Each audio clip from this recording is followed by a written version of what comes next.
Alors, il y a quand même ces belles informations données, et chaque fois qu'il y a la campagne de vaccination polio, aujourd'hui, il y a le palu qui entre en jeu, il y a des idées reçues. Il y a parfois des croyances religieuses, et il y a parfois l'environnement culturel, il y a parfois les églises même qui interviennent à l'intérieur pour fragiliser un peu cette politique de vaccination au Cameroun. Est-ce qu'avec ce discours tenu ici par le coordinateur du PEV, est-ce que ça pourrait quand même faire bouger les lignes quand on sait que actuellement sur Twitter, le ministre de la Santé bagarre carrément avec les internautes sur la question? Mais écoutez, ça ne suffit pas, et comme d'habitude, je pense qu'ils vont juste nous écouter et ils ne vont pas travailler avec les pistes pour améliorer, comme on parle de santé, tout ce qui tourne autour de ce vaccin TSS.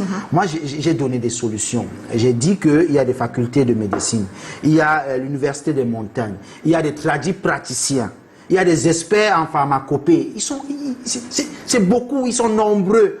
On doit mettre tout le monde quand on parle de santé publique. Le ministre doit aller vers tous ces gens-là. Je ne sais pas si vous comprenez. Maintenant, aller vers eux, aller aussi vers ceux qui communiquent, aller vers les experts qui maîtrisent la chose, aller vers les journalistes qui vont relayer, faire des podcasts, faire en plusieurs langues aussi. Oui, en plusieurs langues, faire beaucoup. Il faut communiquer. On est dans un monde qui bouge. Le monde avance, avançons avec lui. Mais on a l'impression qu'au Cameroun, on est en train de reculer. Pourtant, le nombre de personnes qui ont un smartphone, pour ne pas dire un iPhone, excusez-moi de la publicité, ne fait que grandir. Vous verrez des petits-enfants à 14-15 ans, on les promet même des diplômes, ils passent, on les achète des smartphones. Mais qu'est-ce qu'ils font avec? Ils ne vont qu'à TikTok et à WhatsApp. C'est déplorable. Ce qu'il faut dire ici, il faut attaquer le problème à la racine. C'est bien que vous soyez là, parce que vous allez peut-être transmettre au ministre ou alors à ceux qui nous regardent. Ils regardent toujours Canal 2, mais après ça, ils vont dire, ah, c'est encore les discours des hommes politiques. Surtout pas, il s'agit d'un problème de santé publique. D'accord, il s'agit d'un problème de santé publique. Et ça, il faut impliquer tout le monde. Je dis bien tout le monde. Il ne faut pas seulement s'arrêter à dire que ceux-là, comme ils ne sont pas là, non, c'est pas ça. Parce que quand on parle de santé publique et de paludisme au Cameroun, c'est quand même 11 000 personnes qui meurent par an au Cameroun. Et on vous parle de 77% dans le monde qui meurent. Je ne sais pas si vous voyez, donc un enfant sur 5 dans le monde meurt de paludisme. Exact. Et le Cameroun, vous avez dit ça tout à l'heure lors de vos prises de parole, le Cameroun est dans la zone rouge. Dans les pays où le paludisme est encore forte transmission, avec le Kenya, avec la Côte d'Ivoire et tout ça. C'est même une honte pour nous, parce que le Cameroun est quand même le continent, entre guillemets. C'est ce que vous avez fabriqué, ça n'a rien dit du tout. L'homme le plus fort du monde, c'est un Camerounais. Le footballeur le plus fort du monde, Kylian Mbappé, c'est un Camerounais. Un peu d'humour dans ce que nous faisons.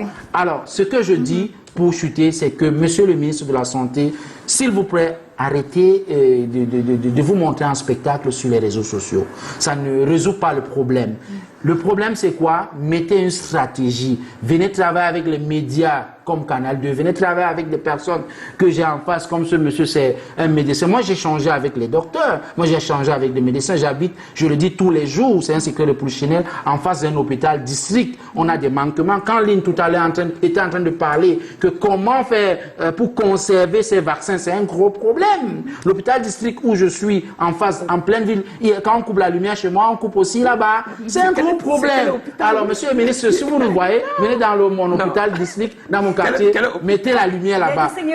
Non, le district de Nubel a des équipements de chaîne de froid. Ah bon? Oui, vous avez un groupe là-bas? Il y a un groupe là-bas? Ce n'est pas question de groupe. Il y a un groupe là-bas? Nous avons des équipements de chaîne de froid avec les plaques solaires. Restons sérieux, il n'y a pas un groupe là-bas. Quand on coupe la lumière chez moi, on coupe aussi là-bas. Et c'est pas sérieux dans un pays qui se dit... On te dit plaque solaire avec une chaîne de froid, ça peut tenir combien de temps?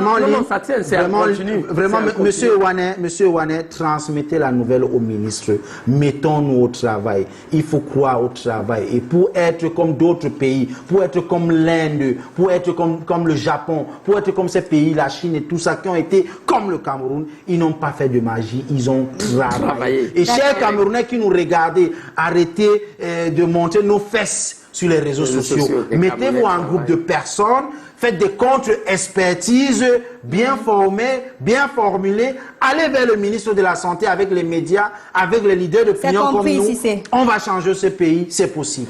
Jacques-Edouard, vous êtes dans la promotion de la santé. En 2023, le continent africain souffre toujours de paludisme. C'est une maladie qui n'existe pas dans d'autres pays, mais nous sommes encore là. Il faut combattre cette maladie. Comment faire face aux idées reçues qui persistent?